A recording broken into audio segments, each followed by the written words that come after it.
वालेकुम क्लास। तो आपका जो T3 है, अब उसके अंदर सबसे पहले आप शॉर्ट क्वेश्चंस देख लें, फिर हम लॉन्ग क्वेश्चंस कर लेंगे और इस तरह से हमारा जो चैप्टर है वो कंप्लीट हो जाएगा। तो सबसे पहले देखें आपके चैप्टर का नाम क्या है। आपके चैप्टर का नाम है डायनेमिक्स। तो देखें डायनेमिक्स आपके पास होता क्या है। बेसिकली डायनेमिक्स जो है ना, वो आपके पास किसी भी ऑब्जेक्ट के मोशन को स्टडी करना है विद नोइंग इट्स कॉज। इसी के बारे में हम देखें तो मैंने आपको चैप्टर नंबर 2 के अंदर बताया था कि काइनेमेटिक्स क्या होता है। तो अगर हम काइनेमेटिक्स को देखें तो काइनेमेटिक्स किसी भी ऑब्जेक्ट के मोशन को स्टडी करने का नाम है। यानी आपके पास वो फिज़िक्स की ऐसी ब्रांच है जिसके अंदर आप क्या करते हो, किसी भी ऑब्जेक्ट के मोशन को स्टडी करते हो विदाउट नोइंग इट्स कॉज। लेकिन जब आप डायनेमिक्स को स्टडी करते हो तो आप किसी भी ऑब्जेक्ट के मोशन को स्टडी करते हो विद नोइंग इट्स कॉज।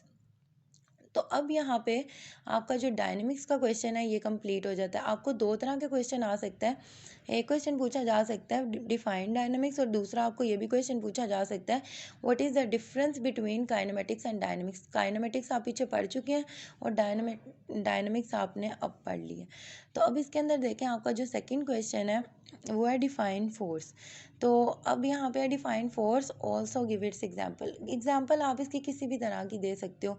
अब देखो सबसे पहले आपका जो पेज नंबर 58 है बुक का, उसके ऊपर पिंक बॉक्स के अंदर आपकी डेफिनेशन लिखी हुई है।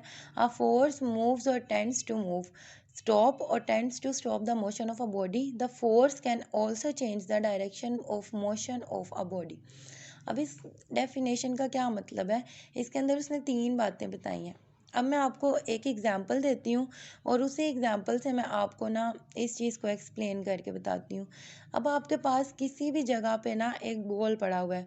अब उस बॉल को मैंने उसकी पोजीशन चेंज नहीं हो रही, वो रेस्ट के ऊपर पड़ा हुआ है, ठीक है। अब उस बॉल की मैंने पोजीशन चेंज करवानी है। तो अब देखें जब तक मैं उसके ऊपर कोई एक्सटर्नल कोई पावर नहीं लगाऊंगी तो तब तक वो बॉल जो है वो मूव नहीं कर पाएगी। ऐसे ही है ना, मतलब अगर वो स्टेशनरी स्टेट में है तो वो स्टेशनरी रहेगी जब तक मैं उसके ऊपर कोई एक्सटर्नली पावर नहीं लगाती, वो तब तक मूव नहीं करेगी। अब जब मैंने उसके ऊपर कोई भी एक्सटर्नल पावर लगा दी है तो वो मोशन में आ गई।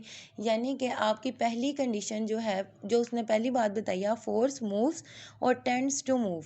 अब पहली बात यहाँ पे ख़त्म हो गई कि मतलब आपके पास जो फोर्स है किसी भी रेस्ट वाली चीज़ को जो है मोशन में लाने के काम आती है। दूसरी बात आपके पास हो गई स्टॉप और tends to stop the motion of a body. दूसरी चीज़ है कि आपके पास एक ऑब्जेक्ट जो है वो मोशन में है। फॉर सपोज कि आपके पास एक कार मूव कर रही है। अब वो कार मूव करती रहेगी जब तक मैं उसकी ब्रेक नहीं लगाऊंगी। और मैं ब्रेक कब लगाऊंगी, अब मैं ब्रेक कैसे लगाऊंगी, उसके ऊपर फोर्स अप्लाई करके। जब तक मैं उसके ऊपर फोर्स अप्लाई नहीं करूंगी तो ब्रेक्स भी अपने आप नहीं लगेंगी। तो यानी कि किसी मूव करती हुई बॉडी को रेस्ट में लाने के लिए मैंने फोर्स को अप्लाई किया। उसके बाद अगली कंडीशन जो है आपके पास वो है the force can also change the direction of a motion of a body. अब ये भी मैं आपको मिसाल से समझा सकती हूँ, वो ऐसे कि आपके पास एक कैन है, बॉटल कैन। आप लोग जब बॉटल कैन को देखते हो तो आपका वो बॉटल कैन ऐसे ही पड़ा होता है, यानी वो अपनी शेप चेंज नहीं करता।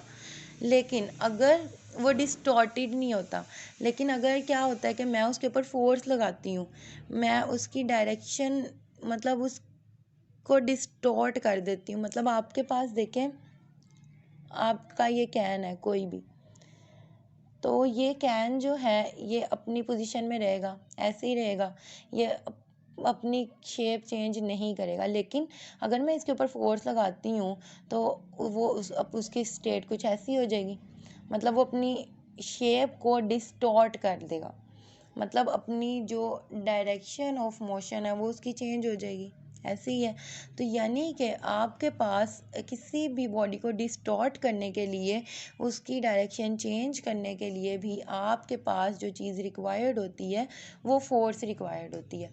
तो आपके पास फोर्स के अंदर तीन चीज़ें हैं, मतलब तीन कंडीशंस आ जाती हैं। एक कंडीशन ये कि जब आपके पास एक बॉडी रेस्ट पे है तो आप उसको मोशन के अंदर लाने के लिए फोर्स अप्लाई करते हो।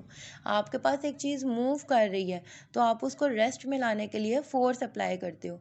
एक चीज़ आपके पास पड़ी हुई है, वो उसकी स्टेट चेंज नहीं हो रही, वो डिस्टॉर्ट नहीं हो रही, लेकिन आप उसको डिस्टॉर्ट करने के लिए उसके ऊपर फोर्स अप्लाई कर रहे हो। तो मतलब तीनों चीज़ों के लिए आपको क्या करना पड़ा है, आपको उसके ऊपर फोर्स अप्लाई करनी पड़ी है। अब आपके पास जो आपकी बुक के अंदर एग्जांपल दी हुई है ना, वो आपके पास ये दी हुई है कि आपके पास एक एप्पल पड़ा है, स्टेशनरी स्टेट में है, आप उसके ऊपर नाइफ रख दो। तो अब अगर आप उसके ऊपर नाइफ रखते हो और फोर्स नहीं लगाते, तो क्या आपका एप्पल जो है वो कट होगा? नहीं होगा ना। तो आप जब उसको कट करोगे तो आपको कोई ना कोई फोर्स लगानी पड़ेगी। तो बेसिकली ये आपकी जो चीज़ थी ये थी फोर्स। अब अगली चीज़, आपका अगला क्वेश्चन जो है वो है डिफाइन इनर्शिया। तो आपके पास जो बेसिकली इनर्शिया है ना, आपकी डेफिनेशन आ जाएगी इसके अंदर। अब इसके अंदर दो चीज़ें बताई हुई हैं कि पहले गैलीलियो ने ऑब्जर्व किया था कि आपके पास, Galileo observe that it is easy to move और to stop light objects than heavier ones. कि अब गैलीलियो ने सिर्फ इतनी सी बात बताई थी कि आपके पास दो मैसेज हैं, एक लाइट मैस है और एक हैवी मैस है।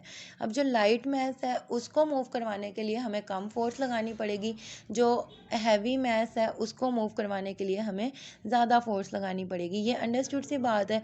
जबकि न्यूटन ने इसको कंक्लूड किया था, Newton concluded that every body resist to the change in its states और rest or of uniform motion in a straight line. He called this property of matter as inertia. तो Newton ने क्या conclude किया था कि जो भी चीज़ आपके पास, जिस भी चीज़ के ऊपर आप फोर्स अप्लाई कर रहे हो ना, तो ये उस चीज़ की प्रॉपर्टी होगी कि वो अपने अंदर उसकी इतनी फोर्स होगी कि वो उसको रेजिस्ट कर सके। मतलब जो फोर्स उसके ऊपर लग रही है वो उसको रेजिस्ट कर सकेगी। अब देखें, inertia of a body is its property due to which it resist any change in its state of rest और मोशन। अब आपके पास यहाँ पे जो चीज़ बताई है वो सिर्फ यही बताई है कि आपके पास इनर्शिया जो है वो आपकी कोई भी ऐसी प्रॉपर्टी है, यानी अब वो उस ऑब्जेक्ट के ऊपर डिपेंड करता है कि उस ऑब्जेक्ट की कितनी सलाहियत है, यानी ऑब्जेक्ट की अपनी प्रॉपर्टी है कि वो उस फोर्स को कितना रेजिस्ट कर सकता है। तो ये बात जो है ये न्यूटन ने कंक्लूड की थी और इसको इनर्शिया कहा था। लेकिन सबसे पहले अगर आपको एमसीक्यू आ जाए तो आपने ये बताना है कि ऑब्जर्व गैलीलियो ने किया था और उस बात को कंक्लूड जो है वो न्यूटन ने किया था। आपने दोनों के कंसेप्ट भी याद रखने हैं और इनर्शिया की डेफिनेशन भी याद रखनी है। अगली चीज़ आपके पास आती है डिफाइन द टर्म मोमेंटम।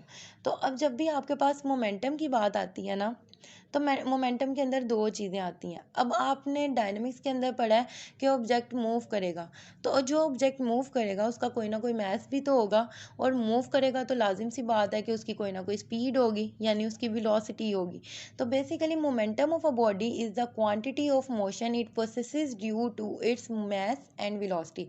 ये आपका पेज नंबर 59 के ऊपर पिंक बॉक्स के अंदर जो आपकी मोमेंटम की डेफिनेशन है वो आ जाएगी। उसके अलावा मैंने आपको बताया था जब भी आपके पास ऐसा शॉर्ट क्वेश्चन आता है कि आपने किसी टर्म को डिफाइन करना होता है फिजिक्स में या इवन केमिस्ट्री के अंदर, तो अगर आपके पास उसकी डेफिनेशन और उसका फॉर्मूला है तो आप वो लिखोगे, और अगर उसका यूनिट है आप वो भी लिखोगे, और अगर डेफिनेशन और एग्जांपल है आप वो दोनों चीज़ें लिख दोगे।